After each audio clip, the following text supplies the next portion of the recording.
Chao, Byron, mucho gusto. Sociología.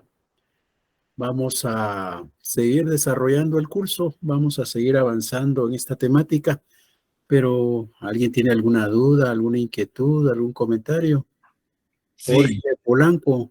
¿qué tal, licenciado? Buenas noches. Licenciado, fíjese que aquí con mucha pena, pues vimos de que el laboratorio, el último laboratorio terminó el 15 de septiembre, ¿verdad? Pero con la información de que nos habían enviado de la universidad, de que no habían actividades académicas, pues varios de nosotros nos confundimos y se perdió la oportunidad de hacer el laboratorio. Entonces, pues, en nombre de los compañeros que no lo realizamos, queríamos pues, solicitarle amablemente si podría extendernos un día más para realizar este laboratorio, ¿verdad? Porque sí fue una confusión. La verdad, de mi parte fue de esa manera, ¿verdad? Entonces, cuando yo pensé que cerraba 17, no sé, fue un lapsus brutus. Entonces, pues, estaba comentando con los compañeros y que yo pues me ofrecí a hablar con usted. Entonces, muchas gracias por oír la petición. De acuerdo. Pues ya eso lo habíamos hablado en la última clase, ¿verdad? Y de igual manera, la plataforma era bien precisa en las fechas en las que estaba disponible. Pero vamos a ver qué se puede hacer, no ahora, sino en otra oportunidad. Entonces, por ahora sigamos con el desarrollo y ya veremos qué hacemos cuando tengamos más actividades para encontrarle una solución. Muy bien, muchas gracias. Bien, entonces decíamos que si no hay ninguna intervención más, vamos a seguir. Bueno, entonces hablábamos en la última clase de un problema que existe en nuestra sociedad. Y ese problema es un problema que surgió en la medida que la sociedad fue evolucionando. Al principio, quienes integrábamos la sociedad éramos quienes creábamos las normas. Y eso hacía que entonces las normas que nosotros creábamos eran las normas que nosotros queríamos tener. Había una identidad entre la norma que se creaba y lo que perseguíamos nosotros, entre lo que la sociedad quería que se normara y lo que efectivamente se normaba. Eso fue clave, digamos, en la época en donde surgió la costumbre, porque al final de cuentas la costumbre lo que implica es reiteración de conductas y todos nosotros como sociedad repetíamos las conductas y en cada uno de nosotros surgió la convicción de seguir comportándose de esa manera. Entonces nosotros creamos las normas como sociedad y nosotros sabíamos que las normas que creábamos eran justamente lo que nosotros queríamos. Eso da lugar a ese derecho consuetudinario y decimos que ahí lo que se muestra claramente es una democracia directa, porque en esa democracia prácticamente todos somos los que tomamos las decisiones sobre qué normas son las que van a regular nuestra conducta. Eso todavía se logró marcar en una época en donde existió el Estado ya, en una etapa en donde hubo presencia de un Estado. Eso en la época de la esclavitud. Y en la época de la esclavitud hablábamos de Roma, por ejemplo, en donde allá en Roma, en la época de la República, pues resulta que la ley era la expresión de la voluntad del pueblo y se definía así, porque cuando se iba a crear una ley, el camino a seguir era que un magistrado llevaba una propuesta, la hacía del conocimiento de la Asamblea Popular, y en la Asamblea Popular, en donde estaban presentes todos los ciudadanos de Roma, se tomaba la decisión sobre si aquella propuesta se volvía o no se volvía ley para todos, se volvía obligatoria de carácter general para todos o no. Entonces ahí lo que tenemos es una democracia directa en donde los ciudadanos están participando directamente en la creación de las normas. Y obviamente las normas que se aprobaban allá en Roma por aquella Asamblea Popular era justo lo que la Asamblea quería. No había divorcio entre lo que la sociedad quería y lo que se creaba como norma. Sin embargo, conforme la sociedad fue creciendo, y entonces decíamos fue necesario nombrar representantes, ¿verdad? Y cuando se empiezan a nombrar representantes, entonces prácticamente ya las disposiciones no se van a aprobar por todos, sino por nuestros representantes. Y nuestros representantes no necesariamente van a defender los intereses de todos nosotros, sino realmente van a defender los propios de ellos, porque es normal. Cada ser humano tiene sus propios intereses y los intereses de cada uno no necesariamente son los intereses de todos. Entonces, estos representantes tienen sus propios intereses y cuando ellos son los que van a crear las normas, pues ocasionalmente van a crear normas que no son las que la sociedad quiere. La sociedad está deseando que se norme de una manera y nuestros representantes están regulando de otra forma. Entonces ahí se empieza a dar, decíamos, un divorcio entre lo que la sociedad quiere que se regule y lo que los representantes están normando. Hay un divorcio entre lo que la sociedad pretende y el derecho que se está creando. Pero eso ocurre solo con ese derecho estatal del que estamos hablando, ¿verdad? Y en ese sentido decíamos que pues se buscaron mecanismos para asegurar que estos representantes, cuando tomaban decisiones sobre qué normas se iban a aprobar, pues de alguna manera, aún a la fuerza, digamos, valoraran la posición de la mayoría, la posición de la sociedad. ¿Y cómo está eso? Pues qué herramientas, qué instrumentos, qué elementos podemos encontrar. Pues decíamos que ahí están los grupos de presión, ¿verdad? Entonces vienen los diputados, presentan una iniciativa, la discuten y desde que se presenta la iniciativa ya hay grupos de presión que puede ser que estén a favor o que puede ser que estén en contra de esa iniciativa. Y durante las discusiones ahí van a estar presentes los grupos de discusión, los grupos de presión. Y si se llega a dar la aprobación y se va a trasladar al Ejecutivo para que se sancione, pues también ahí va a ir ese grupo de presión a incidir en el Ejecutivo. Entonces, los grupos de presión son un elemento que puede ayudar a que las normas que emitan en el Congreso, las normas que se emitan por parte de los representantes, pues de alguna manera sean un reflejo de lo que la sociedad quiere, ¿verdad? Obviamente corremos el riesgo que de repente no hay grupos de presión organizados con relación a los intereses que algunos tenemos, ¿verdad? Pero así es la democracia representativa. Otro elemento que hay es el de los partidos políticos. Y decíamos que el de los partidos políticos es clave porque se supone que un partido político debiera estar integrado por personas que tienen intereses comunes. Entonces, si yo integro un partido y todos los que formamos parte del partido tenemos intereses iguales, pues no importa quién de nosotros sea el elegido como representante, ¿verdad? Porque al final de cuentas, como tiene intereses parecidos a los nuestros, pues debiera estar representándonos, debiera estar defendiéndonos a nosotros. Bueno, pues entonces los partidos políticos también son una herramienta que puede asegurar en esa democracia representativa que aquel divorcio del que hemos estado hablando entre lo que la sociedad quiere y lo que los representantes hacen, pues poco a poco se vaya cerrando, se vaya eliminando. Los partidos políticos, dijimos, son otro elemento. De ahí hablábamos también sobre la separación de poderes, ¿verdad? La separación de poderes también va a ser un elemento importante porque de repente los representantes van a aprobar una disposición que no es lo que la sociedad quiere, pero como eso no se queda ahí, sino debe ser trasladado al otro poder, al poder ejecutivo, para que se sancione, pues entonces el poder ejecutivo puede tomar la decisión y decir, no, esto es lo que los representantes han hecho, pero no es lo que la sociedad quiere, así que entonces no se sanciona, se veta. O como ha ocurrido en Guatemala últimamente, ¿verdad? En donde el criterio ha sido, pues lo engavetamos, ¿va? Ni lo vetan, ni lo sancionan, ni pasa nada, sino lo engavetan, dicen ahora. Bueno, pues esos son mecanismos que existen dentro de esta democracia representativa para ir cerrando esa brecha, para ir eliminando ese divorcio que hay entre lo que la sociedad quiere y lo que los representantes emiten como norma.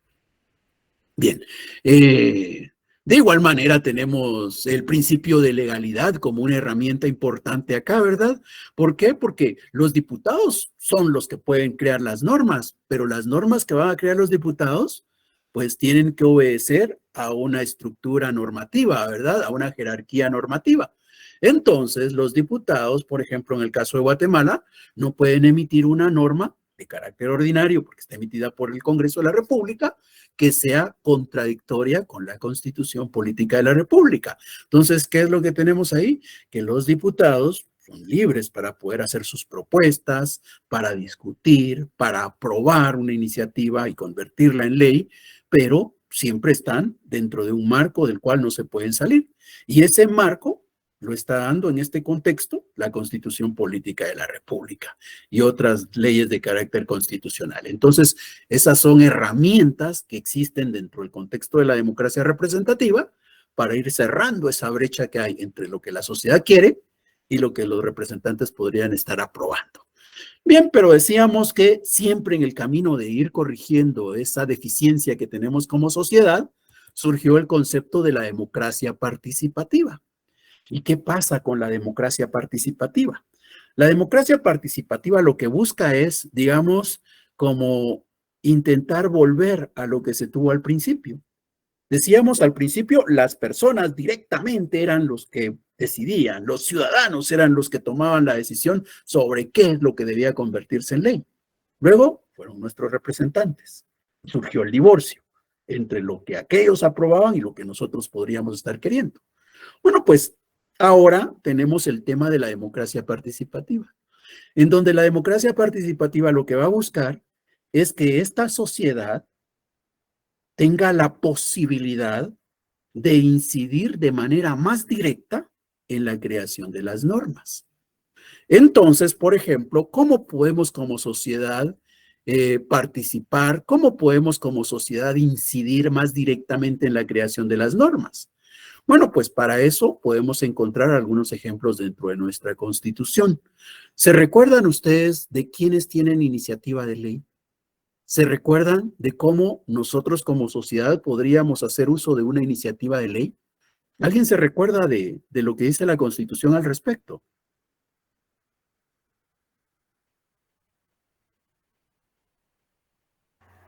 El Congreso de la República, el organismo ejecutivo, la Corte Suprema de Justicia, la Universidad de San Carlos de Guatemala y el Tribunal Supremo Electoral. Y los ciudadanos también. Sí, ese es el tema al que nos estamos refiriendo. Nosotros como ciudadanos también tenemos iniciativa de ley, no solo esas instituciones. Entonces, cuando se permite que la sociedad, que los que integramos la sociedad, que los ciudadanos podamos presentar una iniciativa al Congreso de la República, entonces estamos en el tema de la democracia participativa. La democracia participativa abre espacios, abre ventanas, dicen ahora, para que la sociedad directamente sea la que haga las propuestas de las normas que se pueden conocer por parte de aquellos representantes. Entonces, el darle a la sociedad la posibilidad de presentar iniciativas de ley, y eso está en nuestra Constitución, pues es un elemento que nos muestra cuestiones o puntos de democracia participativa, ¿verdad? En donde esa democracia participativa, ¿qué es lo que busca? Ir cerrando esa brecha, ir eliminando ese divorcio que se presenta entre lo que la sociedad quiere y lo que los organismos legislativos están aprobando. Bien, esa es una, la posibilidad de presentar iniciativas de ley. Hay otra, también está en la Constitución. ¿Se recuerdan ustedes que hay cosas o hay temas en los cuales el Congreso de la República podría aprobar? Pero con la aprobación del Congreso no basta, sino es necesario hacer un referéndum, es necesario hacer una consulta popular, ¿verdad? ¿Qué hay con respecto a eso en la Constitución Política de la República?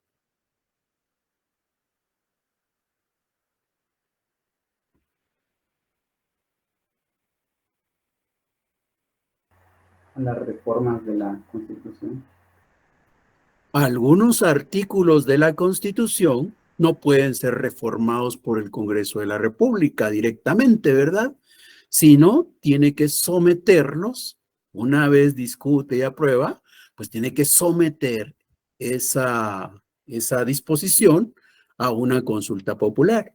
Y si en la consulta popular se aprueba, pues entonces puede convertirse en o puede darse la reforma constitucional, y si no se aprueba, pues no. Ya la historia de Guatemala nos muestra que con la constitución que actualmente está vigente, pues hubo una oportunidad de reforma, ¿verdad? En la década de los 90, y efectivamente se incluyeron algunas nuevas normas dentro de nuestra constitución. Posteriormente hubo otra posibilidad de hacer una reforma, pero ahí resultó que la sociedad dijo que no estaba de acuerdo con la misma, ¿verdad?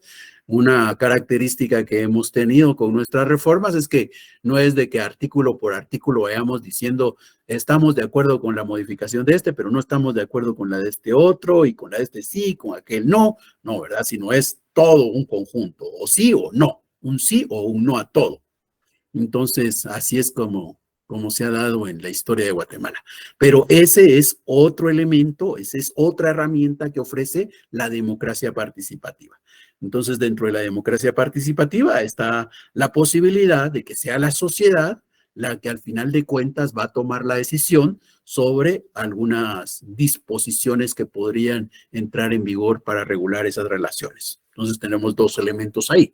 Hay un tercer elemento que no lo tenemos en la sociedad guatemalteca. ¿Cuál es este? La posibilidad de que para ser un representante, la posibilidad que para formar parte de ese organismo legislativo no se tenga que pertenecer a un partido político y se pueda postular de manera independiente.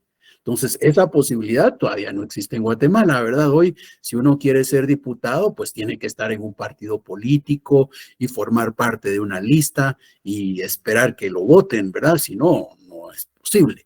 No existe la alternativa, no existe la posibilidad de que alguien sin pertenecer a un partido político pueda postularse para llegar a ser diputado del Congreso de la República. Pero la posibilidad de que hayan postulaciones de manera independiente es una herramienta que puede utilizarse para poder dar lugar a esa democracia participativa. Entonces, esos son los tres elementos que hemos estudiado: la democracia directa, que fue la primera que existió, luego la democracia representativa, y actualmente que se habla de una democracia participativa que abre la posibilidad para que la sociedad directamente incida en la creación de las normas, de esas normas que componen el derecho estatal del que hemos estado hablando. Bien, ¿alguna duda, alguna inquietud? ¿Todo claro, Lic? Gracias. Todo claro, licenciado. Bien. Entonces, ahora hablamos de un quinto tema que es el Estado de Derecho. El Estado de Derecho. ¿Qué es el Estado de Derecho? Bueno, el Estado de Derecho implica varios elementos. Existe Estado de Derecho si existen normas, ¿verdad? Normas jurídicas. ¿Y qué buscan las normas jurídicas? Pues las normas jurídicas lo que buscan es regular las relaciones entre las personas. Por eso decimos normalmente que lo que busca es regular la conducta externa, porque la conducta externa de nosotros se evidencia en los vínculos, en los nexos que establecemos con nuestros semejantes. Entonces, bien podemos decir que el derecho lo que busca es regular la conducta externa, o también podemos decir que el derecho lo que busca es regular las relaciones sociales. Bien, entonces, cuando existe Estado de Derecho, existe regulación de las relaciones sociales. En alguna época se creyó que Estado de Derecho era eso. Con eso bastaba para afirmar que en una sociedad había Estado de Derecho, con la existencia del derecho solamente, con la existencia de esas normas que regulan las relaciones entre los individuos. Sin embargo, poco a poco se ha ido dando una evolución en el concepto y se entiende que así como existen los ciudadanos, existe alguien que va a ejercer un poder que en algún momento lo tenía por sí mismo y en otro lo tiene por delegación. No importa, siempre vamos a hablar de que ahí hay un poder. Entonces, cuando se habla del Estado de Derecho, no solamente tenemos que considerar la existencia de normas que regulan las relaciones entre los ciudadanos, también deben de existir normas que regulan las relaciones entre ese poder y los ciudadanos, entre los gobernantes y los gobernados. Esas normas también deben de existir. Entonces, el concepto de Estado de Derecho es mucho más amplio, porque no solamente abarca las normas que van a regular las relaciones entre los ciudadanos y las relaciones entre el que tiene el poder y los ciudadanos, sino también vamos a tener que contar con otros elementos. Primero, recordar que ese conjunto de normas que regulan las relaciones entre los ciudadanos o que regulan las relaciones entre los ciudadanos y el que tiene el poder, todas esas normas van a estar arriba de todos. Nadie va a ser superior a las normas. Nadie va a ser superior al derecho. Todos nos vamos a encontrar bajo el imperio de la ley, bajo el imperio del derecho.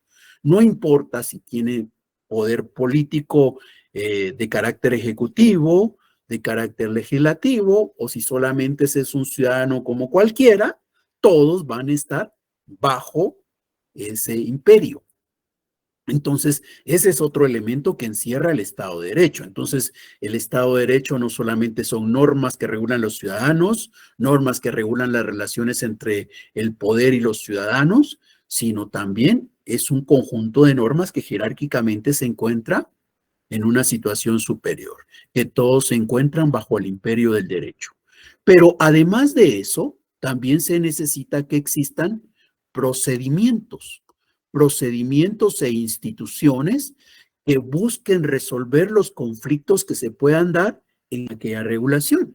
Nosotros como ciudadanos estamos regulados, pero nosotros como ciudadanos, aun cuando existe esa regulación, podríamos tener un conflicto, porque de repente estoy sufriendo una amenaza, estoy sufriendo una vulneración en mis derechos. Si estoy sufriendo una amenaza o una vulneración en mi derecho, pues debe de existir un procedimiento que permita el cese de la amenaza o la restitución del derecho. Eso debe de existir para que yo piense que vivo en un estado de derecho. De nada sirve que existan las normas para regular nuestras relaciones si no existen los procedimientos que nos van a ayudar al cese de la amenaza o la restitución de un derecho vulnerado. Entonces, los procedimientos son claves, pero los procedimientos no son suficientes tampoco. Se necesita de la institución que está a cargo de esos procedimientos. Cada procedimiento implica la intervención de un actor, la intervención de una institución, y esa institución debe existir. No podríamos decir que hay Estado de Derecho si yo, al ser vulnerado en un derecho, pues existe una norma que me dice que puedo buscar el cese de esa vulneración, pero no existe una institución que me pueda apoyar para que yo logre la restitución de mi derecho. Entonces, se necesita de las normas, se necesita de los procedimientos, se necesita de las instituciones. Y un elemento más que se necesita es que exista esa división de poderes, que esa división de poderes no solamente esté contenida en las normas, porque en las normas está la división de poderes. Por ejemplo, nosotros en nuestra Constitución Política de la República podemos encontrar fácilmente que existe esa distribución de poderes. Pero cuando se habla de Estado de Derecho, no basta con que esté la norma. Se necesita que en la realidad también se dé. Entonces, ¿qué se necesita para afirmar que en Guatemala hay Estado de Derecho? Reconocer que en la práctica se respeta la norma de la división de poderes. Si efectivamente en Guatemala cada uno de esos tres poderes, ejecutivo, legislativo y judicial, actúan de manera independiente y la actuación independiente de los tres poderes nos permite mantener un equilibrio dentro de la sociedad, pues entonces estamos diciendo que sí, efectivamente existe Estado de Derecho. Entonces, ¿cuáles son, repitiendo y en síntesis, los elementos del Estado de Derecho? Pues las normas. Normas que regulan las relaciones entre los ciudadanos y las relaciones entre el que tiene el poder y los ciudadanos. Que esas normas se encuentren en un nivel superior a todos, que todos estén bajo el imperio de las normas. Que existan procedimientos cuando alguien sufre una amenaza o una vulneración en su derecho. Procedimientos a los que puede acudir para buscar el cese de la amenaza o la restitución del derecho. Que existan instituciones responsables de que ese procedimiento se lleve a cabo y que haya una división de poderes, no solamente en lo normativo, sino en la realidad. Esos son los elementos que deben de existir para afirmar que existe el Estado de Derecho. Eso es lo que hoy se piensa. Antes no, ¿verdad? Como dije, en un principio, con que existieran las normas que regulaban las relaciones entre los ciudadanos, se afirmaba que ya había Estado de Derecho, pero el concepto evolucionó. Hoy no basta con que las relaciones sociales estén reguladas. Se requiere mucho más que eso. ¿Alguna duda?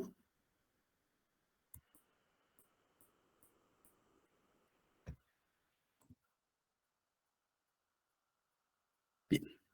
Entonces, vamos a hablar ahora del último tema de esta parte, que son los derechos del ser humano y los sistemas políticos. ¿Qué es lo que buscamos acá?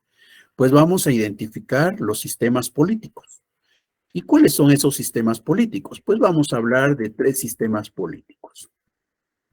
¿Cuáles son esos 3? Bueno, pues el que existió al principio, antes de que se diera esta forma de organización social en la que nosotros vivimos, que es el feudalismo. Luego, la etapa en la que hoy vivimos nosotros, el capitalismo. Y luego vamos a hablar de otra etapa, una etapa que nosotros no hemos conocido, una etapa que muy pocas sociedades conocieron, a la que se le conoce como socialismo. Entonces, esas 3 etapas son las que vamos a estudiar. Esos son los 3 sistemas políticos que vamos a analizar: el feudalismo, el capitalismo y el socialismo. Y vamos a buscar establecer en cuál de esos sistemas políticos es más viable el respeto de esos derechos de los seres humanos, de esos derechos humanos. Bueno, entonces hablamos primero del feudalismo.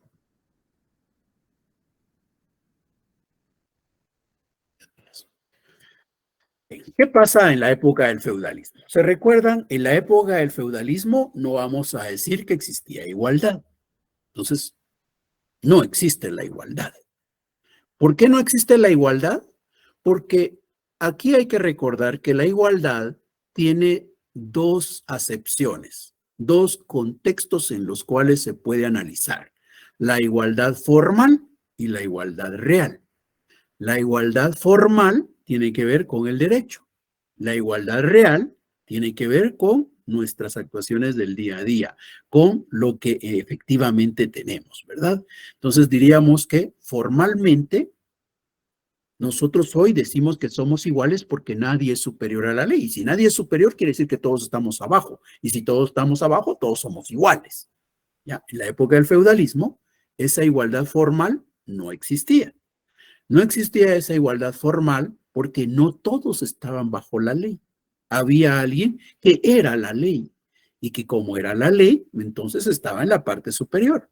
Había un monarca, había una persona que concentraba el poder crear las normas, el poder velar porque esas normas se respetaran y el poder castigar a quien infringía esas disposiciones. Entonces, hay alguien que está hasta arriba, el monarca, el que concentra el poder político, el que tiene el poder ejecutivo, legislativo y judicial, y todos los demás estaban abajo. ¿Y quiénes son los que estaban abajo? Pues otros terratenientes, los campesinos y la pequeña burguesía. No existía el concepto de la igualdad. Existía el principio de la libertad, que es clave también cuando hablamos de derechos humanos. La libertad es clave en materia de derechos humanos. ¿Existía la libertad en la época del feudalismo? Tampoco existía la libertad. ¿Por qué no existía la libertad? Porque, por ejemplo, en el caso de los campesinos, ya hemos dicho que ellos estaban atados a la tierra, pertenecían a una parcela, no podían abandonar ese feudo. Si estos campesinos tomaban la decisión de salirse del feudo, el señor feudal tenía el poder con su ejército de venir, traerlos de vuelta y asegurar que no se salieran nuevamente. Entonces, quiere decir que en esa época no había libertad. Los campesinos no podían movilizarse libremente de un feudo a otro. Los campesinos estaban atados a la tierra. La pequeña burguesía tenía libertad.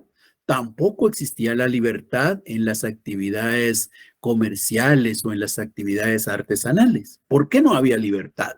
Porque en la época del feudalismo prevalecieron en la ciudad los gremios, y los gremios eran agrupaciones a las que se tenía que pertenecer para dedicarse a un oficio. Una persona no era libre como para decidir, ay, yo, ¿qué hago en este mundo para poder alimentarme, para poder conseguir mis satisfactores? Ay, yo voy a probar a ver cómo me va de zapatero. No. O voy a probar cómo me va de carpintero. No. No puedes probar lo que quieras. ¿Por qué? Porque para que te dediques a un oficio tienes que pertenecer a ese gremio. Si no formas parte del gremio, no puedes dedicarte a eso. Entonces, no hay libertad. Podía entrar yo como un aprendiz a un taller de carpintería, como un aprendiz a un taller de zapatería, pero solo iba a ser aprendiz. Nunca iba a poder montar mi propio taller. Nunca me iban a considerar un maestro artesano. ¿Por qué? Porque había que pertenecer al gremio. Y los del gremio eran los que decidían a quienes les permitían incorporarse y quienes, por tanto, podían dedicarse a un oficio en particular. Entonces, tampoco había libertad.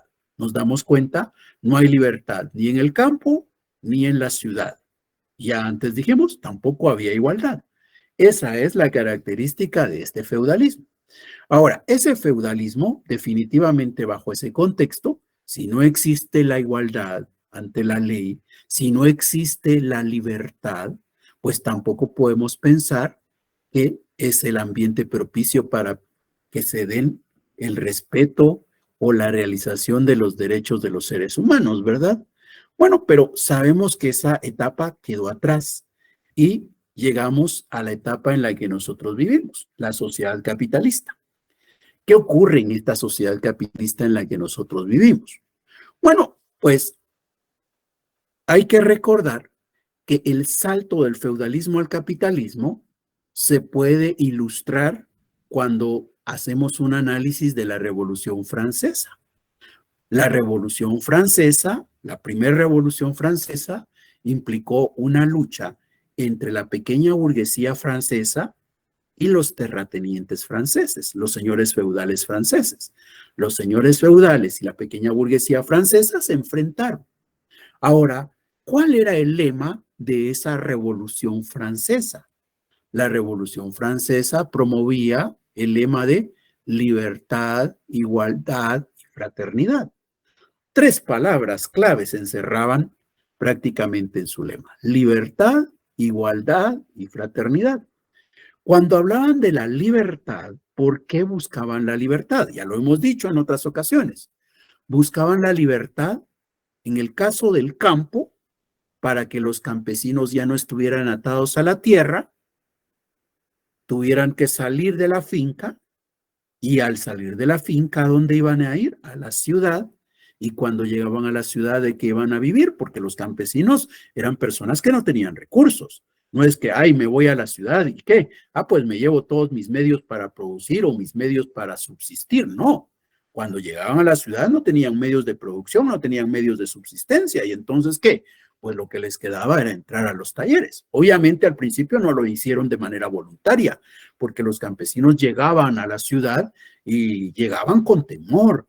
Estaban acostumbrados a trabajar bajo el sol, en el campo, con grandes extensiones de tierra, y ahora los iban a meter en un tallercito en donde estaban las 4 paredes, posiblemente algunas ventanas, una puerta, pero un techo. O sea, nada que ver con el ambiente en el que ellos habían pasado prácticamente toda su vida. Entonces tenían miedo de entrar al taller.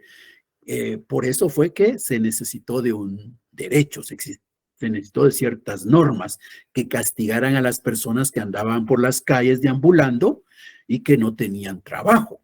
¿Y por qué se creó normas para castigar a los que no tenían trabajo? Para obligarlos a entrar a trabajar. Así fue también aquí en Guatemala. Por ejemplo, en la época de Justo Rufino Barrios se habló de la libreta de jornaleros y entonces cada guatemalteco que andaba por la ciudad tenía que cargar su libreta de jornaleros. Y si lo paraba la autoridad, pues le pedían sus papeles. ¿Y sus papeles qué eran? Pues sacaba su libreta de jornalero donde decía en dónde había trabajado o en dónde estaba trabajando, y eso le daba la posibilidad de seguir circulando. Pero si a alguien lo encontraban y no tenía eso, pues lo castigaban. Y muchas de estas personas son las que se utilizaron para construir la carretera al Atlántico. Bueno, pues eso que nos muestra cómo en la sociedad capitalista se empieza a promover la libertad en el campo. Entonces, la libertad en el campo para que los campesinos vengan a la ciudad y entren a trabajar a los talleres de los pequeños burgueses. Pero la libertad también en la ciudad, para que ya no se obligue a tener que pertenecer a un gremio para dedicarse a una actividad. Y es así como surge, por ejemplo, la libertad de empresa, de la que tanto se habla ahora, Hoy, por ejemplo, en Guatemala podríamos decir que existe libertad de empresa. Cada quien, si tiene los recursos suficientes para montar una empresa, puede hacerlo. No va a tener ninguna restricción, salvo que quiera dedicarse a una actividad ilícita, ¿verdad? Pero eso no debiera ser lo normal. Bueno, pues entonces, ¿qué es eso? Libertad. Libertad en el campo, libertad en la ciudad. Eso es lo que promovió la Revolución Francesa. Por eso su lema era libertad.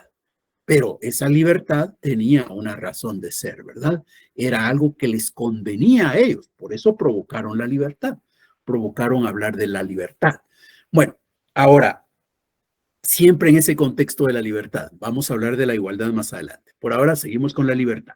En ese contexto de la libertad, pues resulta que las primeras ideas dan lugar a que se aplique lo que se conoció como un liberalismo. ¿Y ese liberalismo en qué consiste? Ese liberalismo, al final de cuentas, tiene una fundamentación económica. El liberalismo lo que implica es, tenemos que tomar una decisión. ¿Quién tiene el control de lo que va a ocurrir en la sociedad, principalmente en lo económico? Tenemos, por un lado, la posibilidad de hacer uso del Estado, pero por el otro lado, la posibilidad de creer en el mercado. ¿A quién le confiamos? ¿Al Estado o al mercado? Bueno, pues resulta que como se habla del liberalismo, pues obviamente se va a confiar en el mercado y se va a restringir el papel del Estado. En donde se nota que el papel del Estado está siendo restringido y se está privilegiando el papel del mercado, pues ya hemos dado algunos ejemplos. ¿Se recuerdan, por ejemplo, cuando hablábamos de cómo crear las normas para regular la conducta de las personas? Bueno, pues resulta que en ese capitalismo naciente se dijo que el Estado tenía que limitarse y no tenía que estar creando tantas normas, porque las personas debían de ser libres. Se está viendo ahí a la norma como una herramienta para limitar la libertad. Y cuando vemos nuestra Constitución, sobre todo el artículo correspondiente a la libertad, ¿verdad? Dice que somos libres para hacer lo que queramos siempre y cuando la ley no lo prohíba. Entonces, ahí, ¿qué nos están mostrando? Que se está viendo a la ley como un límite a la libertad de la persona. Entonces, en ese contexto, se dijo, pues, si nosotros lo que vamos a promover es la libertad, y por eso están haciendo el liberalismo, pues entonces, ¿qué es lo que hay que hacer cuando vemos esa norma de podemos hacer lo que queramos siempre y cuando la ley no lo prohíba? Pues hay que hacer que el marco en donde nos encierra la ley, pues sea lo más grande posible, ¿verdad? Y si es lo más grande posible, quiere decir que el Estado ya no está controlando esos alrededores porque nos dejan libertad para hacer lo que queramos. Y en ese contexto, entonces, lo que quedó fue reconocer que éramos libres, que cada quien podía normar como quisiera sus relaciones y que para eso, entonces, en el ejercicio de su voluntad, lo que podía hacer es celebrar contratos. La legislación se fue marginando, el papel del Estado se fue haciendo a un lado. Y entonces se dio la libertad. El capitalismo está basado en la libertad. El liberalismo fue la base. Pero ese liberalismo, ¿qué consecuencias trajo? Como ya hemos dicho antes, el liberalismo va a ser complicado, ¿verdad? Porque el liberalismo, al final de cuentas, nos trata a todos como iguales cuando realmente no somos iguales. Y ahora sí, hablamos de la igualdad. En ese contexto, recordemos, hay dos formas de ver la igualdad, la formal y la real. El capitalismo vino y creó la igualdad formal. Permitió la igualdad formal. ¿Cuándo dio la igualdad formal? Cuando vino y dijo, la ley está sobre todos. Nadie es superior a la ley. Si nadie es superior a la ley, como todos estamos bajo la ley, todos estamos iguales o somos iguales ante la ley. Y hasta así lo dicen las normas, ¿verdad? Todos somos iguales ante la ley. Esa es una igualdad formal, una igualdad en normas jurídicas. Pero en términos reales no hay igualdad. En términos reales hay diferencias. Si yo tengo a patrono y trabajador ahí, pues no voy a decir, ay, patrono y trabajador, los dos están bajo el imperio de la ley, entonces los dos son iguales. No, patrono y trabajador no son iguales. El patrono tiene una situación económica que le da un poder de negociación. El trabajador carece de condiciones económicas como para poder negociar y por tanto tiene que someterse a las imposiciones que da el patrono. Entonces, ante la ley son iguales, pero en términos reales no existe la igualdad. Entonces, cuando viene el capitalismo y promueve la libertad, promueve una libertad en donde no todos somos iguales en términos reales. Existe la libertad, pero no todos somos iguales en términos reales. Como no somos iguales realmente, entonces resulta que los que están en una superioridad se van a aprovechar de los que se encuentran en una inferioridad. Y esos son los elementos que van a irse reconociendo. Y aquí tenemos, por ejemplo, el tema de la igualdad. La ley está sobre todos, entonces somos libres, pero esa libertad implica reconocer al mercado. El mercado como el elemento más importante, y entonces se habla de un liberalismo en donde el mercado es el que va a dirigir, el que va a orientar a la economía. Ya no es el Estado el que va a intervenir. En la época del feudalismo el Estado tenía una fuerte intervención en la economía, ahora no. En el liberalismo el Estado se margina, el Estado queda prácticamente relegado en su función de agente económico. Entonces, el liberalismo privilegia al mercado y en el mercado el fuerte se va a aprovechar del débil. Esa situación se va a resentir, ¿ya? Van a ver quiénes se van a resentir de que los fuertes estén aprovechando de los débiles. Entonces, y para eso ya hemos dado algunos ejemplos y hoy otra vez lo recuerdo. ¿Se recuerdan ustedes? Los trabajadores poco a poco van tomando conciencia de este sistema capitalista en el que están viviendo y poco a poco se van a organizar. Van a formar, por ejemplo, las coaliciones al principio que después se volvieron los sindicatos. Bueno, pues estos trabajadores agrupados en coaliciones para defenderse y posteriormente en sindicatos, ¿qué es lo que andan buscando? Lo que andan buscando es producir un cambio en la sociedad. Y cuando los trabajadores se organizan, lo que están pidiendo son normas para poder protegerse. Y esas normas las va a crear el Estado. Entonces, los trabajadores prácticamente empiezan a pedirle un papel más activo al Estado.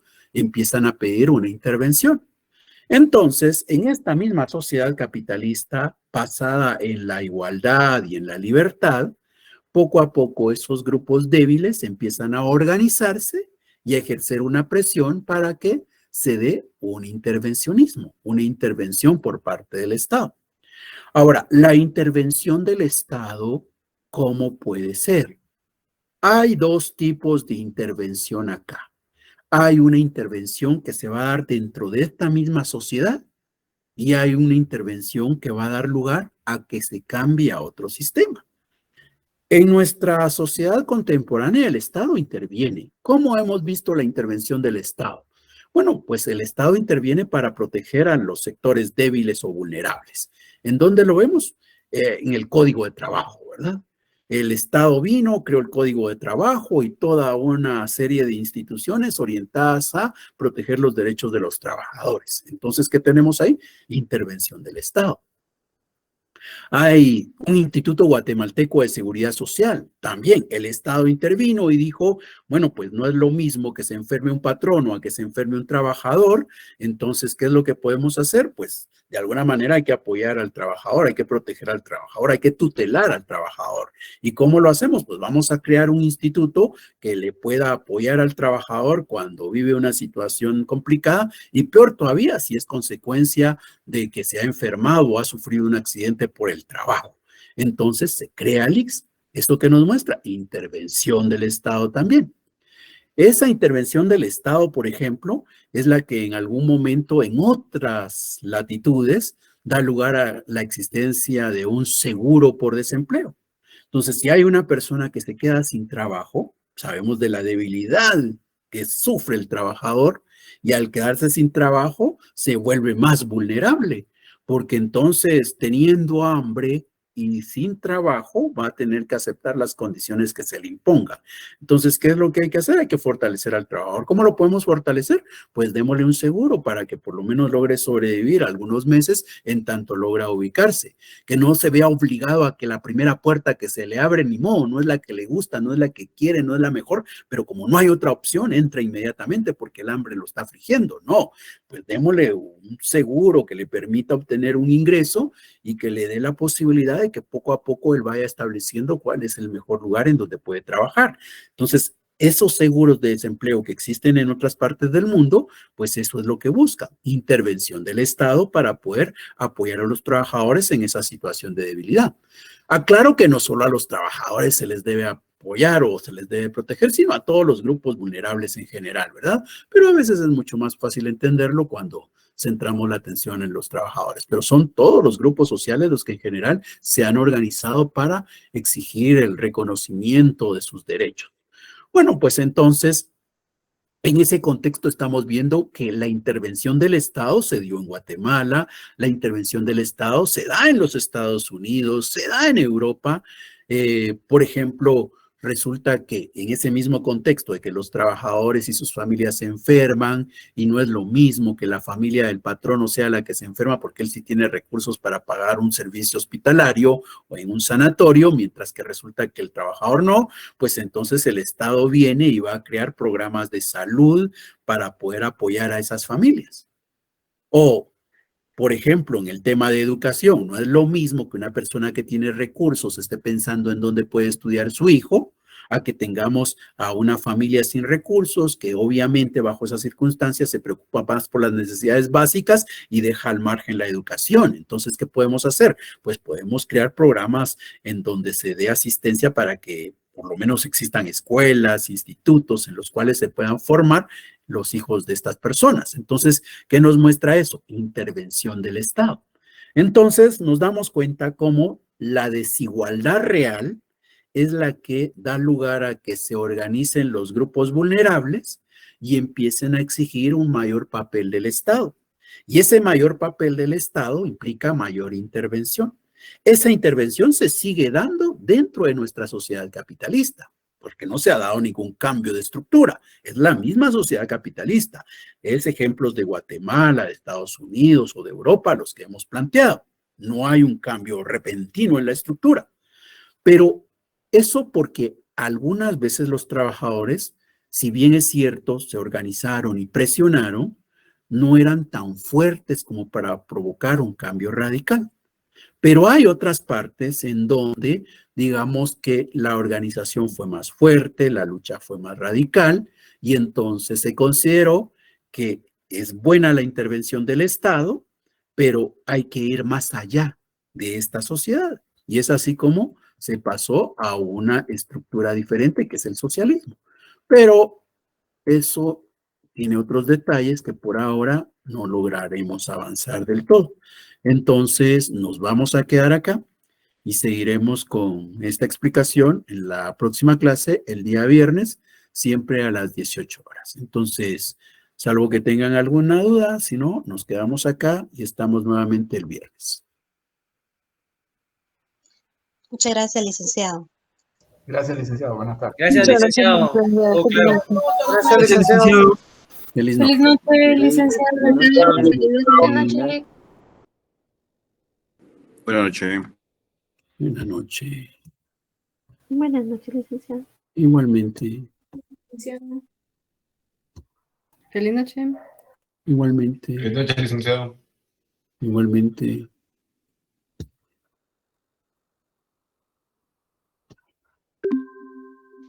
Feliz noche, Feliz noche.